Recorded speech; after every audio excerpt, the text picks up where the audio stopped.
بسم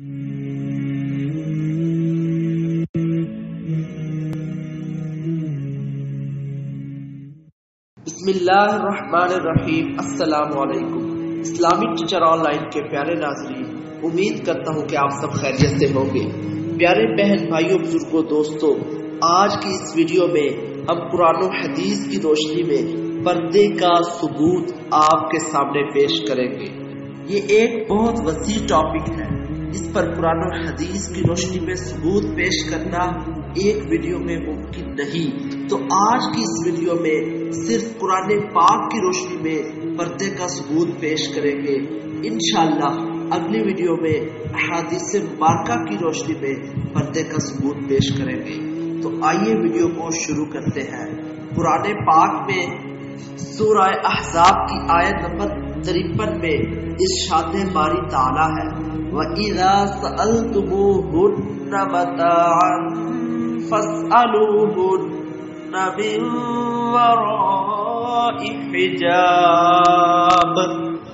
ترجمہ اس کا کچھ یوں ہے، اگر صحابہ کرام کو ازواج مطہرات سے کوئی چیز مانگنی ہو تو پردے کے باہر سے مانگے۔ یہاں حجاب کے لفظ سے ظاہر ہے کہ عورتوں کو بغیر حجاب مردوں کے سامنے آنا بالکل جائز نہیں۔ اسی طرح ایک اور جگہ سورہ احزاب کی آیت نمبر 59 میں ارشاد باری تعالی ہے، یا ایھا النبی قل لازواجک وبناتک ونساء المؤمنین یدنین علیہن من جلابیبہن۔ اس آیت مبارکہ کا ترجمہ یوں ہے، اے نبی صلی اللہ علیہ وآلہ وسلم اپنی بیویوں، بیٹیوں اور مومنین کی عورتوں سے کہہ دیجئے کہ وہ اپنے اوپر اپنی چادریں لٹکا لیں۔ یدنین کا مطلب لٹکانا ہوتا ہے۔ ظاہر سی بات ہے کہ چادر چہرے پر ہی لٹکائی جاتی ہے، باقی جسم پر تو لپیٹی جاتی ہے یا پھر اوڑھی جاتی ہے، یعنی جسم سرچ وغیرہ چھپانے کے ساتھ ساتھ چہرے پر بھی کچھ چادریں لٹکا لیں اور گھونگھٹ سا بنا لیں۔ اسی طرح سورۃ النور کی آیت نمبر 31 میں ارشاد باری تعالی ہے، وَلَا يُبْدِينَ زِينَتَهُنَّ إِلَّا مَا ظَهَرَ مِنْهَا۔ ترجمہ اس آیت مبارکہ کا یہ ہے، عورتیں اپنی زینت کو ظاہر نہ کریں مگر جو مجبوراً ظاہر ہو۔ زینت تمام زیورات، لباس اور میک اپ وغیرہ کو کہتے ہیں، مگر اس بات پر سب کا اتفاق ہے کہ سونا چاندی، کپڑے اور میک اپ وغیرہ کا سامان اگر ویسے ہی رکھا ہوا ہو اور عورت نے استعمال نہ کیا ہو تو اسے دیکھنا حرام نہیں۔ اس سے معلوم ہوا کہ یہاں زینت سے مراد زینت کی جگہ ہے، لہذا ناک، کان، گال اور ہونٹوں وغیرہ کو چھپانا ضروری ہے، کیونکہ یہ بھی زینت یا مواضع زینت میں داخل ہے۔ البتہ جس زینت کو چھپانا محال ہو، قرآن نے الا ما ظہر سے اس کا استثناء کر دیا۔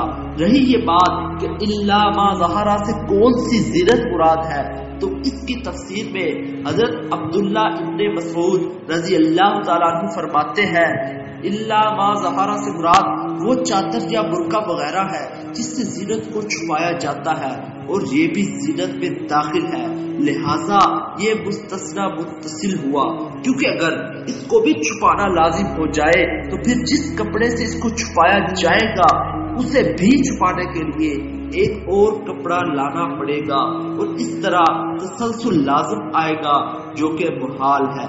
مقصد یہ ہے کہ حضرت عبداللہ ابن مسعود رضی اللہ تعالیٰ عنہ کے نزدیک عورت کے لیے چہرے سمیت پورے بدن کا پردہ ضروری ہے۔ ایک اور جگہ سورہ نور کی آیت نمبر 30 میں ارشاد باری تعالی ہے، قُل لِّلْمُؤْمِنِينَ يَغُضُّوا مِنْ أَبْصَارِهِمْ۔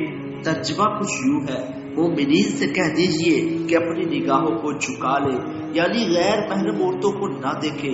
تو کیا جو شخص عورت کے چہرے کو دیکھے اور باقی جسم کا نہ دیکھے، وہ قیامت کے دن یہ کہہ سکے گا کہ میں نے نظریں جھکانے والے حکم پر عمل کیا ہے؟ حالانکہ نظروں کی حفاظت کا جو حکم ہے اس کی علت یعنی آنکھوں کی خیانت کا مرتکب ہونا سب سے زیادہ چہرے کو دیکھنے میں پائی جاتی ہے۔ پانچویں جگہ آپ کو بتاتے ہیں ارشاد باری تعالی ہے اور اس کا ترجمہ آیت مبارکہ کا کچھ یوں ہے، اور چلتے وقت اپنے پاؤں کو زور سے زمین پر نہ مارے کہ ان کی مخفی زینت ظاہر نہ ہو جائے۔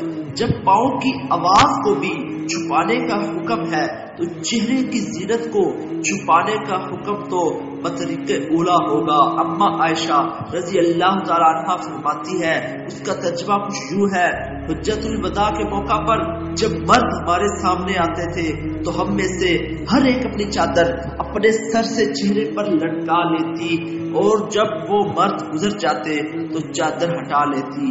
دیکھیں اما جان نے بھی مومن عورتوں کو چہرہ چھپانے کا درس دیا ہے۔